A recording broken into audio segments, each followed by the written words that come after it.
तो पहला वर्ड है आपका तुरंत या फिर झटपट, की इंग्लिश होती है straight away. Straight away sentence देखते हैं, जैसे कि हमें अपना काम तुरंत शुरू कर देना चाहिए। तो आप इसको इंग्लिश में बोलेंगे we should start our work straight away.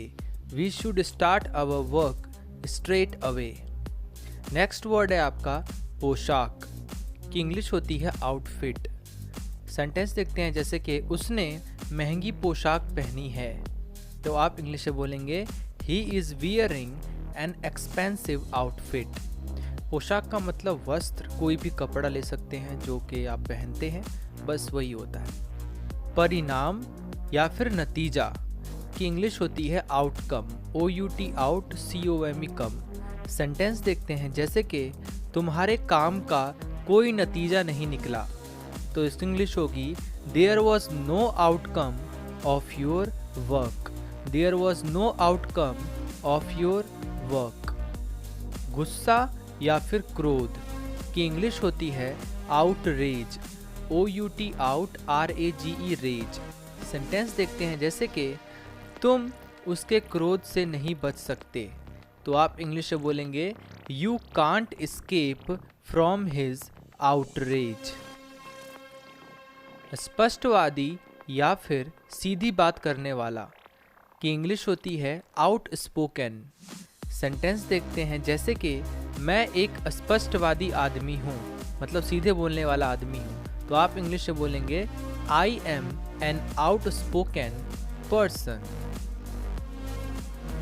के बावजूद या फिर भी, की इंग्लिश होती है nevertheless. Nevertheless. Sentence देखते हैं, जैसे कि मैं परेशानी में था फिर भी मैंने हार नहीं मानी। तो आप इसको इंग्लिश में बोल सकते हैं I was in trouble never the less I didn't lose my hope. Sir चढ़ाना या लाड़ प्यार करना, की इंग्लिश होती है पैम्पर।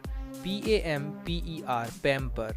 सेंटेंस देखते हैं, जैसे कि हमें बच्चों को सर पर नहीं चढ़ाना चाहिए या सर पे नहीं चढ़ाना चाहिए। तो आप इसको इंग्लिश में बोलेंगे we should not pamper the children. मतलबी, मतलबी की इंग्लिश होती है मीन। MEAN mean. सेंटेंस देखते हैं, जैसे कि तुम बहुत मतलबी हो। तो आप इंग्लिश में बोल सकते हैं यू आर सो मीन। तो आप अगर आपको बोलना है मैं बहुत मतलबी हूँ, तो आप बोलेंगे आई एम सो मीन। लोग बहुत मतलबी हैं, तो उसका होगा the people are so mean.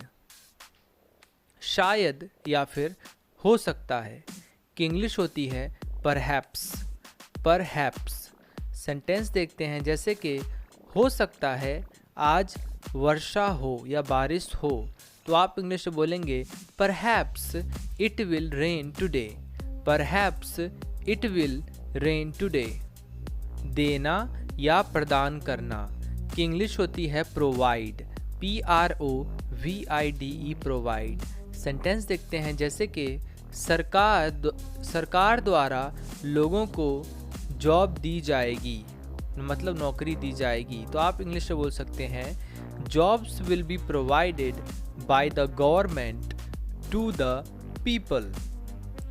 ऊपरी या सतही, बोलते नहीं ऊपर ऊपरी, तुम्हें पता है, तो उसकी इंग्लिश होती है सुपरफिशियल। सुपरफिशियल। सेंटेंस देखते हैं, जैसे कि तुम्हारे पास बस ऊपरी ज्ञान है, मतलब तुम्हें ऊपर पर पता, अंदर की बात नहीं पता। तो आप इंग्लिश में बोल सकते हैं you have just superficial knowledge. You have just superficial knowledge. अनेक या फिर विभिन्न, की इंग्लिश होती है वेरियस। वेरियस। सेंटेंस देखते हैं, जैसे कि पैसे कमाने के अनेक तरीके हैं।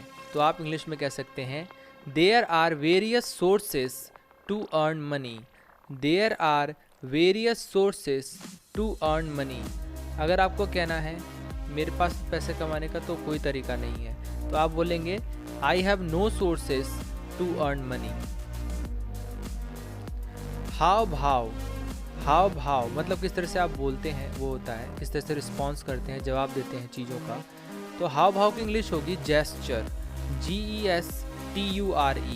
सेंटेंस देखते हैं जैसे कि उसके हाव भाव ठीक नहीं है, हम बोलते हैं ना उसके हाव भाव ठीक नहीं है, तो आप इंग्लिश में बोलेंगे his gesture is not good, his gesture is not good.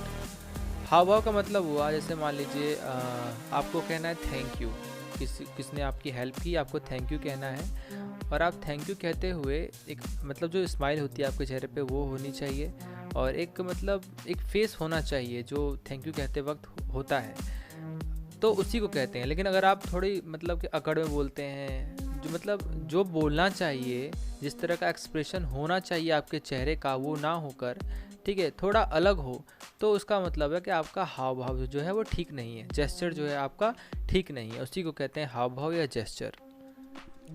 तो कैसी लगी आपको ये वीडियो कमेंट करके ज़रूर बताइए, और अगर आपको कोई टॉपिक पढ़ना है तो वो भी बताइए। तो फिर मिलते हैं नेक्स्ट वीडियो में, तब तक के लिए bye bye, have a great day.